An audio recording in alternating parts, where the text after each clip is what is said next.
I resigned right after this. Let me know in the comments below, how was your experience as a front-end developer? Was it as good? Was it as bad as mine? Or was it even worse? I hope not. Let me know in the comments below. If you guys want to see more content like this, go ahead and give a like to this video. And if you want to see more of my content, go ahead and subscribe. It will really support my channel and it will motivate me more to post these stories. It does feel awkward at times talking to a camera, so all right, you guys. Hey you guys, so the reason you clicked on this video is because you want to know why I left my first developer job. In this video, I'm gonna go through the pros of working for this company and the cons that led me to resign from this position. I'm going to try to be vague about certain things just because for their privacy, the pros. The company, the development team, the development management, they did see potential in me. For example, about 10 months into the position, I was already leading front-end workshops. I was already creating meetings with the interns to review their front-end code, explaining Flexbox, grid CSS, give them like set challenges and now check back on them at the end of the sprint, or they can set up meetings in my calendar so we can have one-on-ones. One of the greatest highlights for me, the company did believe in me. I did not feel much imposter syndrome, so that was a pro. Another pro, the development team as a whole was very supportive. We had each other's back. We can count on one another. We're very communicative. So that was a pro in the company. The company tried to be as agile, very eco-friendly. They try to stay with the latest technologies. It could be a pro, it could be a con. It depends on how you look at things. At 9 months in, I was promoted from a UI UX software engineer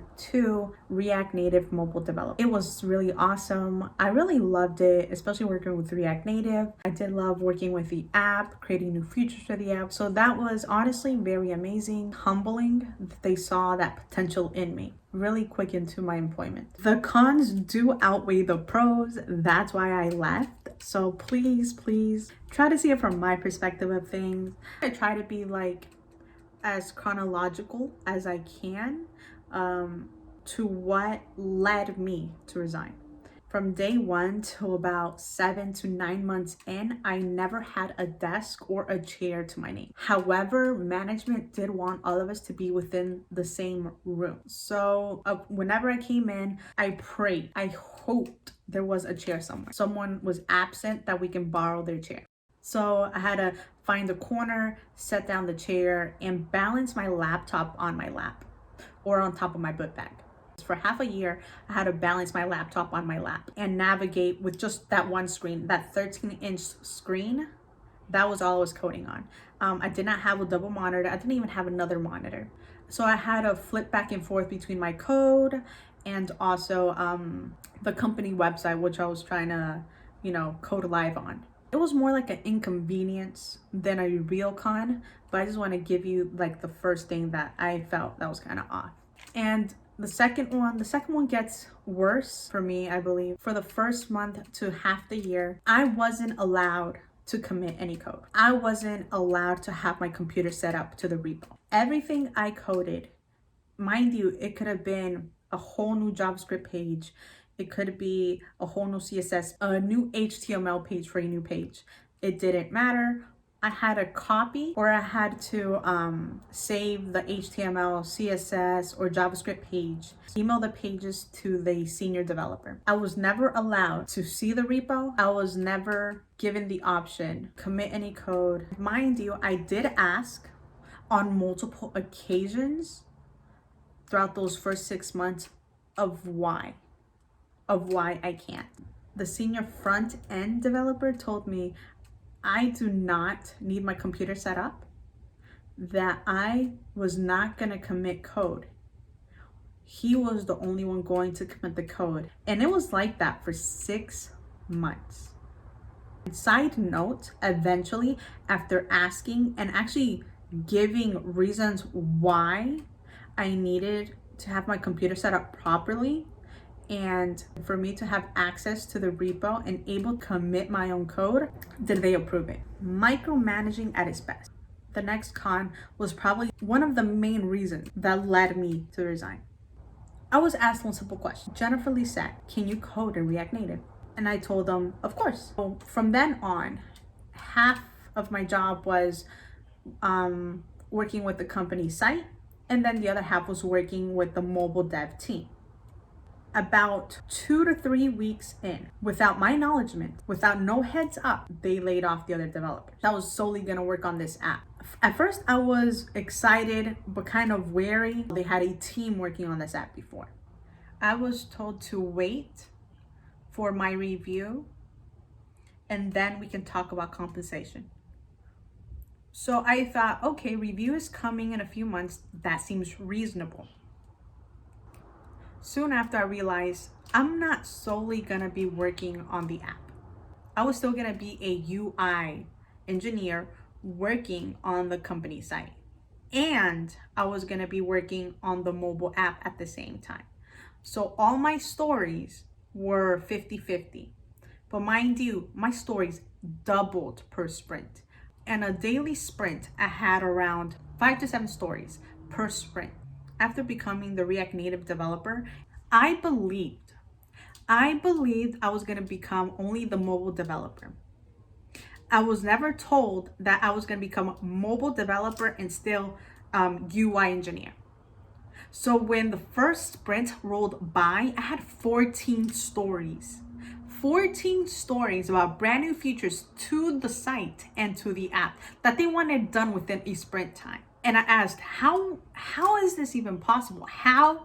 And none of the stories were under 7 points. None of them. And it was approved by the management. You can't fight it. This is what they give you. But I made it work. From that point on to the time I resigned, I had to bring work with me. And not that I mind, not that I'm complaining. I just thought this was normal. This is the life of a software engineer. And I couldn't finish it on 8 to 10 hour days, that I had to work over the weekend to get these stories done. And I made it work.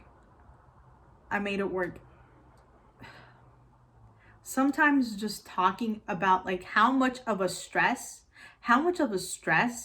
it was working from then on. Sometimes I get like post-traumatic stress disorder of how I did it, of like how I made that happen.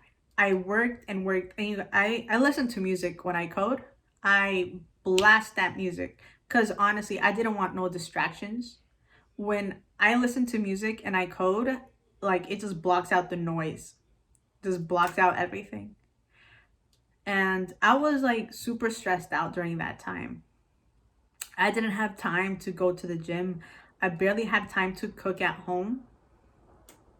It was just constant coding, just coming home from work and just probably have a quick lunch, try to make a quick dinner, and I just had to code. And then code deep into the morning, and then try to sleep at least 4 to 5 hours, and then just go back to work and keep coding.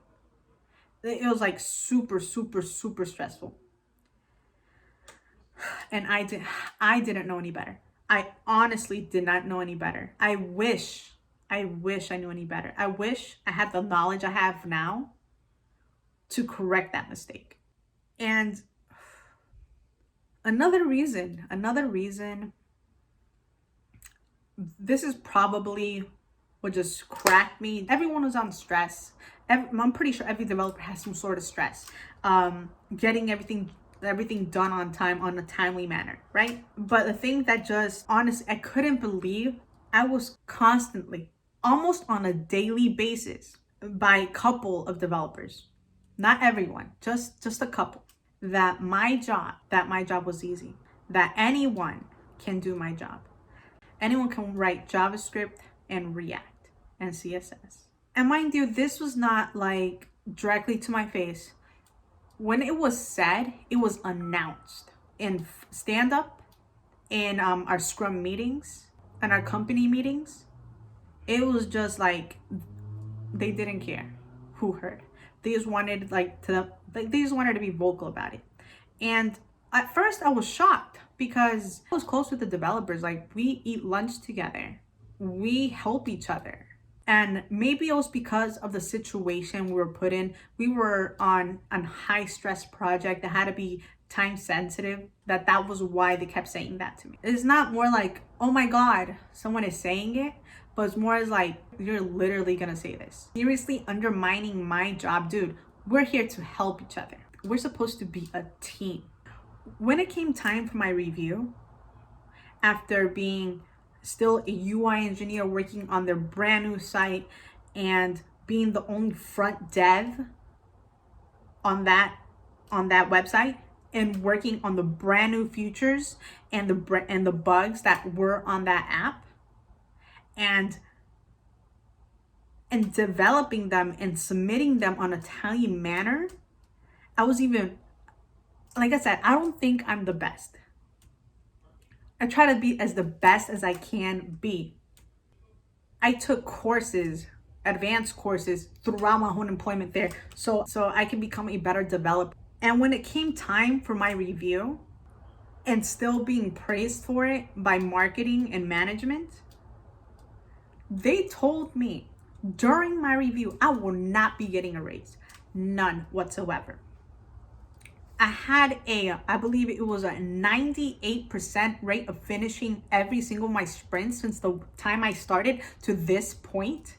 Mind you, I was already almost 2 years in. So because I was a new hire my first year, I did not get a raise. I'm like, okay. But for my second year, I don't get anything. After becoming the React Native developer and still being the UI engineer, I'm not saying that everything is about pay. I'm not saying that it's all about the benefits. It's not. But after working for so hard for almost 2 years, about new features, about new designs, new concepts that I had to do, you tell me I don't get anything, any compensation for the promotion, for the new title I have?